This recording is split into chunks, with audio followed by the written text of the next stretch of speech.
So I'm glad to be back here again this morning. It's a Sunday morning. I think today is the 12th of, of March. It's the month that my mom was born twice. She was born officially on the 2nd. So her birth paper says she was born on the 2nd of March, but it was the 22nd of March that she was actually born. As my mom says, her mom told her that she was born on the 22nd. So she has two birthdays that I celebrated with her while she was alive. And the second one was more um, was more special to mom, the 22nd, because she knew that she was born on the 22nd. So the story goes like this, right? The story goes like this. So her after she was born, her grand my grandmother was my mom's mother, waited for a couple of weeks before she was able to go register Miss Pam, right? And what happened was she had to send a friend because she couldn't travel wherever she was had to go travel to register. You know, they lived in the country, in deep country, in Mount Industry. Anybody know where Mount Industry is? Mount Industry is the deepest part of St. Catherine, right? On the eastern side of St. Catherine. And um and so she sent her friend to go register mama as a baby. And when she got to registration, she only remembered the second. My grandmother said 22nd, but I guess she only remembered the second and registered mama on the second. So mama had two birthdays. And so we celebrated it all the time. I had to call her twice a month. Me tell my sister them say we call her twice a month too. So she enjoyed two birthdays. But that's not about mama this time. Even though my entire life I celebrate my mom, you know, it's about me making a decision to go to California after I lived in New York, and I'm following up with the last story, coming to America, and you knew some of the challenges that I faced uh, making the decision to come to America. Um, this time I'm in California, and I told you about some of my issues in California.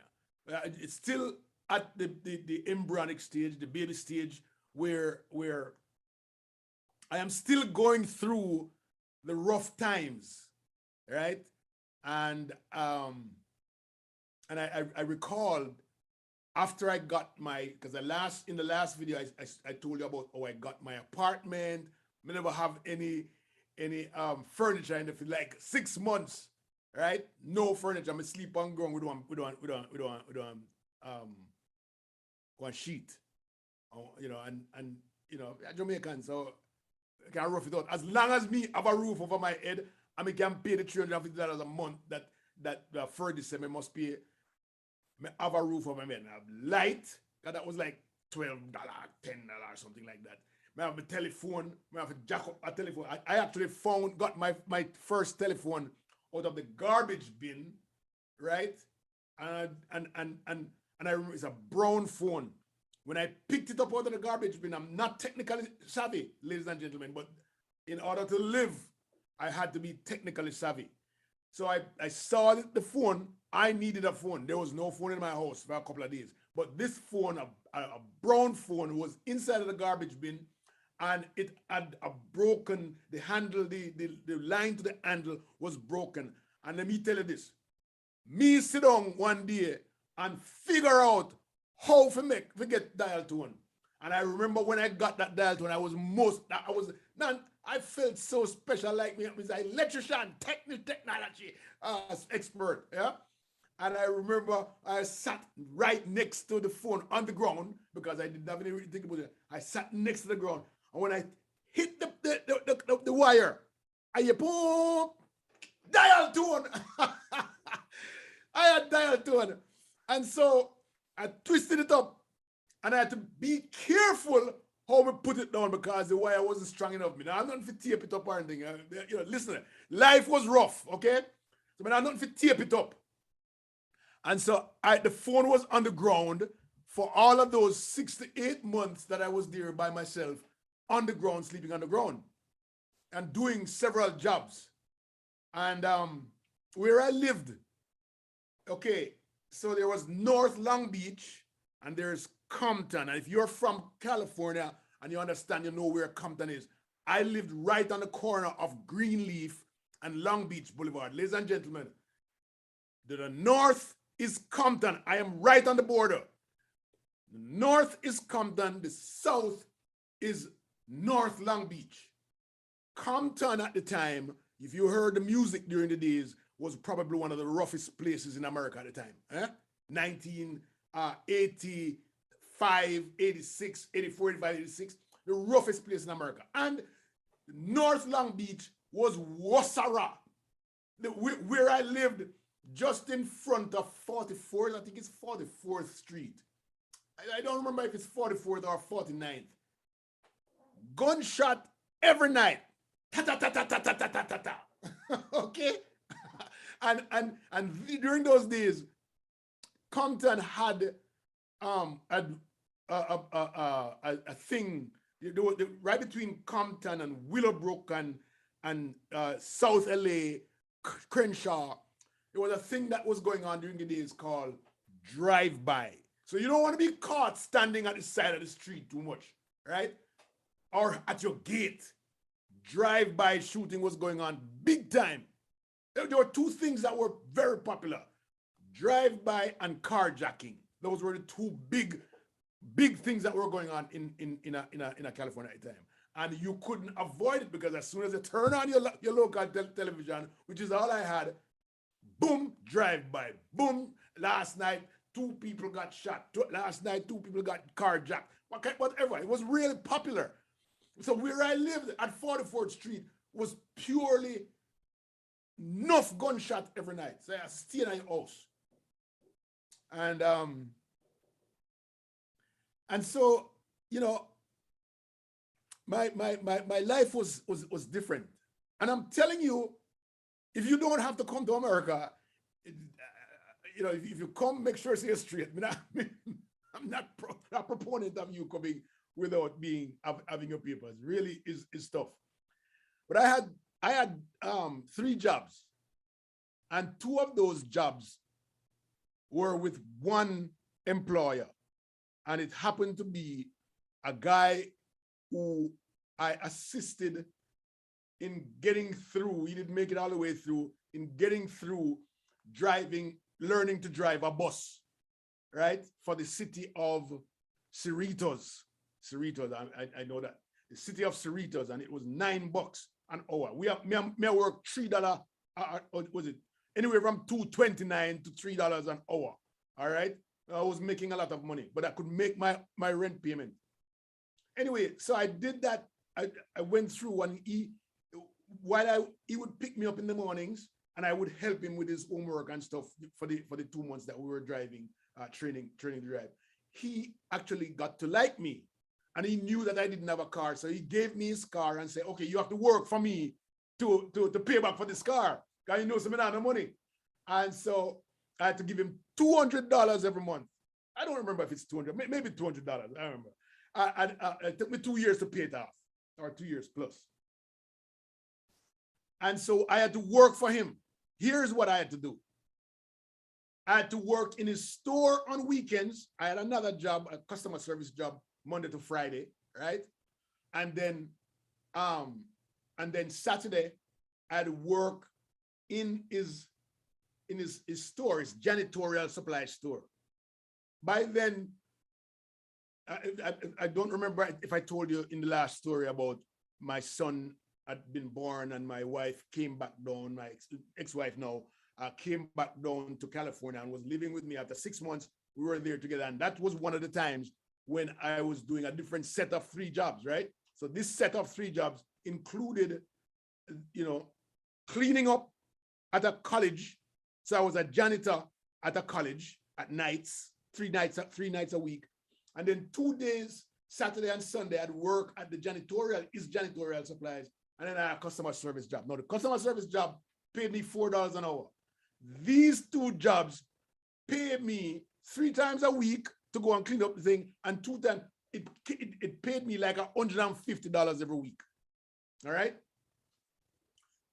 And so when my ex-wife came down with our son, Steph, and we were together in the house, I remember a lot of things. But one of the things that I remember very, very dear to me, and I always remember this because my son is very, very special, that, you know, both all my kids are special, but there was something special here that was going on because we didn't have any other jobs. My wife didn't have papers, you know, have papers, right? We had overstayed and things. And so we had to work together in this place at nights, and we had a baby. So when we would go to the college at nights, right? She didn't have a stroller. We didn't have a stroller. And so the baby would be put on top of a table, wrapped in swaddling clothes. The baby was so young, wrap him up, and put him on the table. And then we would go around and you know, clean up bathrooms and dirty stuff and all of that thing, upstairs and downstairs. Took us 3 hours each night to get the place clean. And in those first 2 months or so, or 3 months, when we were doing it, he didn't move because he was so young. But the boy started crawl after that. Okay? And so we had to be careful now. So we were using chemicals and stuff, so we couldn't keep him close to where we were. We had to stay far. And so we couldn't stay far anymore because him start move, twist and turn and thing, and we don't want him drop off. So I had to stop my wife from coming, or my ex-wife from coming to the place and me alone go, right? Because we couldn't afford to have the baby there anymore because the baby had moved. And so I did that for 2 years, right? Until I paid off for my brown Corolla. And when I paid off for my brown Corolla, the good thing about America, if you want to buy a new car, as long as you can show that you have a job, they will give you the car without any down payment. And I remember buying my first car, ladies and gentlemen. It's a red Suzuki, three cylinder. Why am I coughing like this?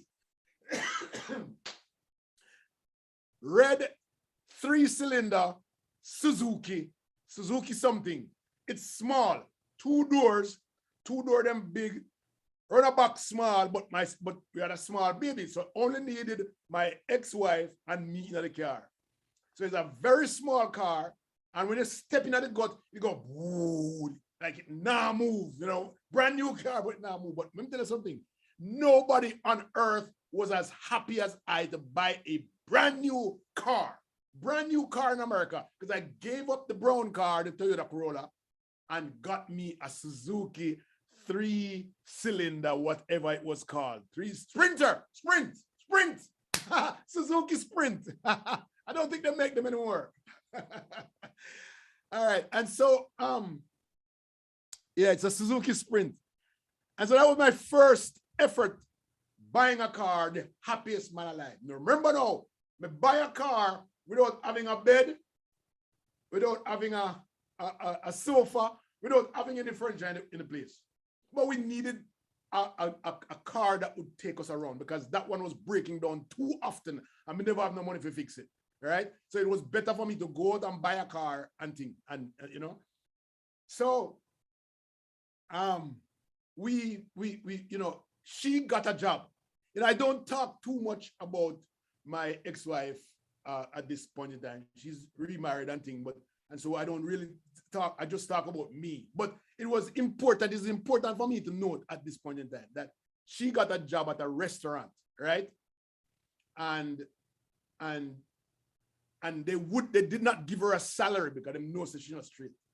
They did not give her a salary. They say, if you want to work here, you can work just for tip. And I remember clearly, ladies and gentlemen, I remember clearly how she would come home excited at nights when she would make, you know, a 30 or 40, $1. And I said to her, put on them $1 there, because we're going to use it to buy something one day. Yes? And she kept going to work, save the $1 them in one container. And I don't remember what kind of container it was. But she saved those $1. And I remember the first time we bought our first sofa, ladies and gentlemen. Jesus. We got one place named Mervin's. Mervin's, if you're still going, if you're still an operable business, a viable business, you're getting a little promotion here. I went to Mervin's and we had $400 and something worth of $1. Yes. And we bought our first sofa. It was so special that we decided that we are not good, because it kind of have a white color, right, as a base. we don't want it to get dirty. So we put sheet on top of it, because nobody now come over here anyway, right? So we want to keep it fresh. We put sheet on top of it so that, you know, it won't get dirty easily. And so that was our first sofa. I left out a story, but I'll come to it because it was a very interesting story. And so we bought our first sofa. And then I remember when I left the other apartment, right?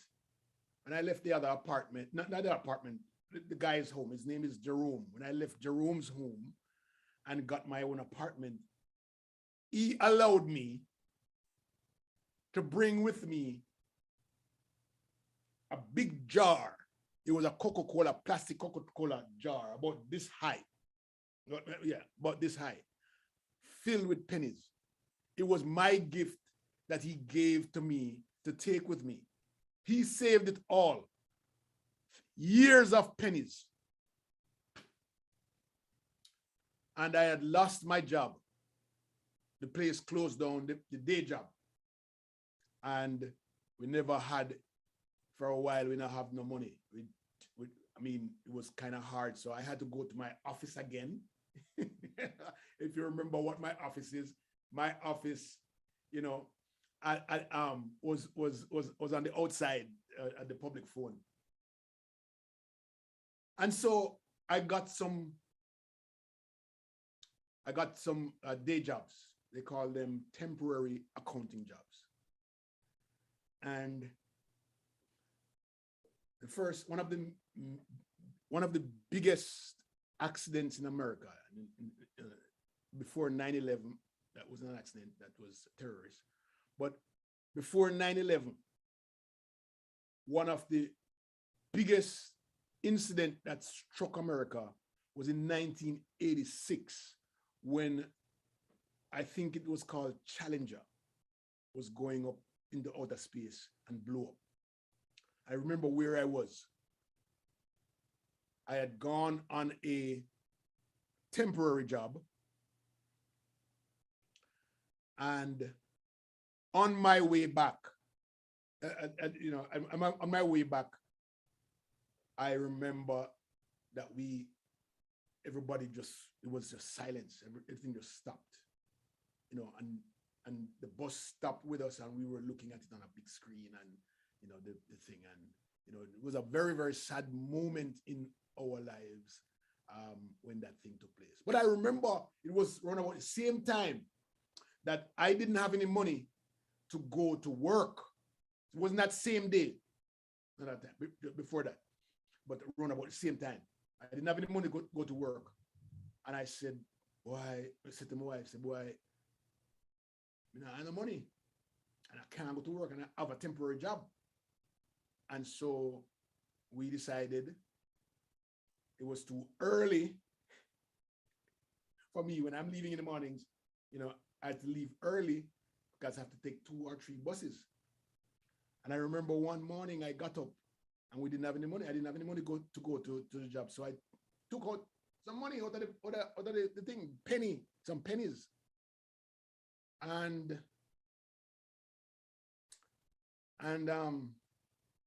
when I took the pennies out, I took out enough pennies to take me to work and to take me back.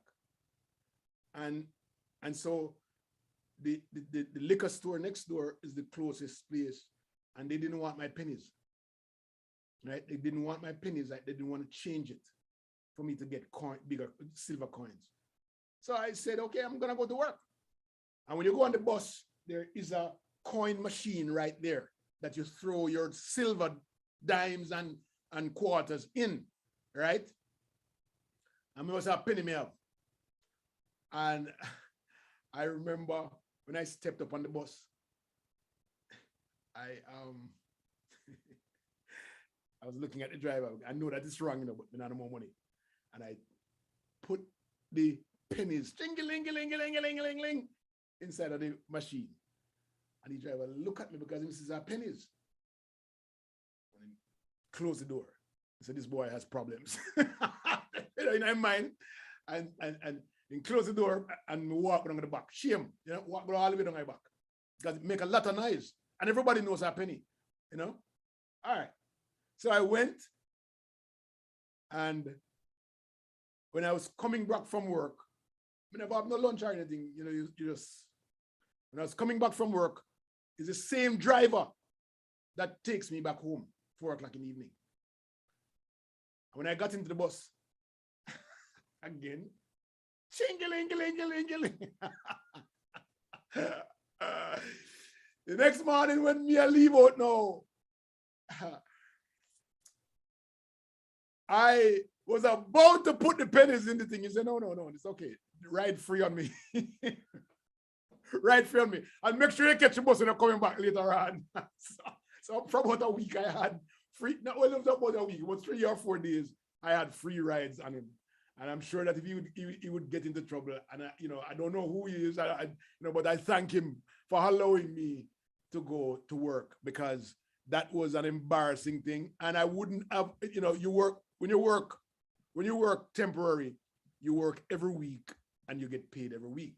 So at the end of the week, I had money to pay. So, I didn't have to bother him the next week, but we became friends on the bus. So every morning when I take the bus, I sit right behind him and we chat and stuff. I don't recall his name. I don't even know if we ever exchanged names, but we became pretty good friends. I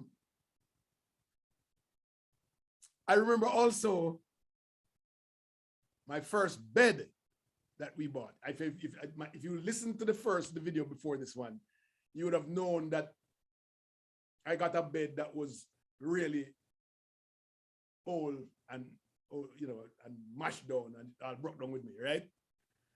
Well, I had to change that sometime in my life. And they had something called hire purchase. Now, I don't recall if the hire purchase is a Jamaican name or is an American name. You can help me, because I don't remember for sure, because I haven't done that in 40 years, right? 30 years. So I don't know if it's hire purchase in America or if it's called something else in Jamaica, but you know what hire purchase is, right? You put on the first money, they give you the bed to take home, and how did it go again? Hire purchase. No, you give them the first money and you pay for it over a period of time, and then you take the bed on the last payment. That's what we did, right? So every week I'd go, I'd get paid, I'd pay down something until I purchased the mattress and the box spring, because that's all we need to sleep. I don't need no fancy headboard and stuff.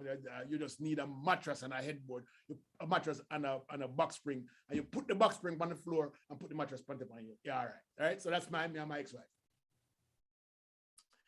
So the gentleman who had given me the car to buy, I didn't have a van. I had my red car. So the red car couldn't, I didn't have money to bring the box spring and the bed together on my car. That wasn't possible. It was too small and I couldn't tie it down. So I asked him to loan me his van. He had a little Mazda van parked up in the yard, and he drove it when he goes out on his his janitorial thing, you know.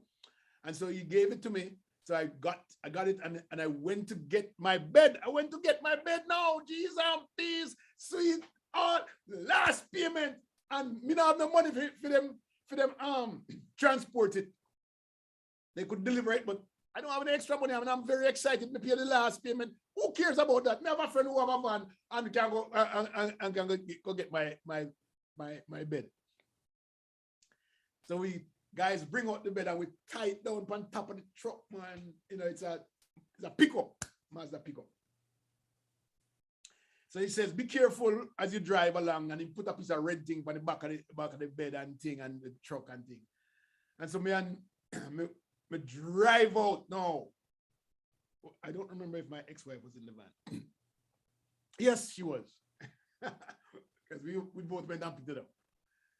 And drive out, I mean, I drive slow, right? Drive out with my bed going down the street. And we go on top of a grade there, and then about to go down, and then I saw a car flashing me. I don't know what he was flashing me for. Anyway, so, you know, I don't know who they are. They were flashing me coming. And I continued to drive slower because I said, you know, I don't know what's going on. And when I got down to my house, which was about a mile away, I came out of the damn car. When I looked, my bed not up on top of the mattress. My mattress was up on the van. I said, what the hell? Where my mattress there? I said, what? Where the mattress? Someone quickly jumped in the van and boom, and turned around, right? And headed back to my path. And then on the way, here I am driving on the right and saw my bed on top of another car coming in the opposite direction. And there's a curb on there that, you know, I can't just stop. Man, I take the van and I spin over, jump over the curb, and I chased down this guy, man. It was a Mexican guy. Yeah, obviously, my bed fell off. When the guy was flashing me, he's telling me that my bed fell off. Nothing but this guy pick up my bed in the road and I can't go off him yard now, right? And me drive him down and put my car in front of him and say, where are you going with my bed? How come ask me, must give him proof? He said, listen, man, you know, Mr. Jamaican, me shoot you. I didn't say that. I didn't say that. I'm just kidding. But I was so mad. He might come ask me for what you call it, the proof. Anyway, life was rough. And I'm not a proponent of coming to this place here without people. I did it, and it was rough. And so I ask you to, you know, do what you need to do. And don't let me stop you. It's always an opportunity, but I'm not a proponent of it. I'd love to see people come and gain a better life, do things that they can feel accomplished. Because I'm telling you, coming here has been the greatest thing for me. I don't know what I would be doing if I were still in a Rockabessa. And I love a Rockabessa, believe me, okay? But there wasn't a lot of opportunities for me to do well. And so coming here, I've opened my mind. I've done things that I would not have had the opportunity to do if I were in Jamaica. And so this gives me a lot of pleasure to know that I've been able to do the things that I really want to do. Like right now in my life, I'm doing the things that exactly what I want to do. And not very many people can say that. Not many persons can say that. Things can change down the road. But right now, I am doing the things that I want to do. And that's not an easy task. And so philanthropy is what I do. Philanthropy is what I love. Helping others, mobilizing, motivating others. And I would not have been able to do that comfortably if I were in Jamaica. Comfortably. I may be able to do it, but not as comfortable as I'm doing it right now. And so I really want to spend my life, the bug bite me. I really want to spend my life changing other person's lives.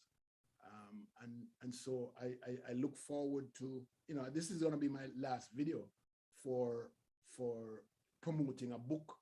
I'd really like for you to subscribe to my channel on YouTube. There's a lot of videos videos about my travels through Jamaica, my travels even in China, my travels all over. I speak, I do a lot of things. I do exactly what I want to do now. My shows, music shows, talk shows, I do pretty much the things that really make me feel comfortable. I hate to use the word happy because happy is kind of relative.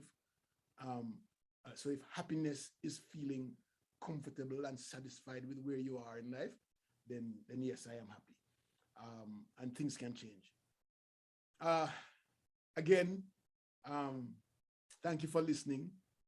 Please ask other persons to subscribe to my channel. And I look forward to other things. I have a whole heap of things that go on. I have talk shows, I have my music shows, I have all kind of stuff going on. So you follow me on YouTube and you'll get them. And I thank you so much for listening to me. I thank you for being a part of my journey. Thank you for being there with me and supporting the things that I do. Right. I love what I do. And I love Jamaica, by the way.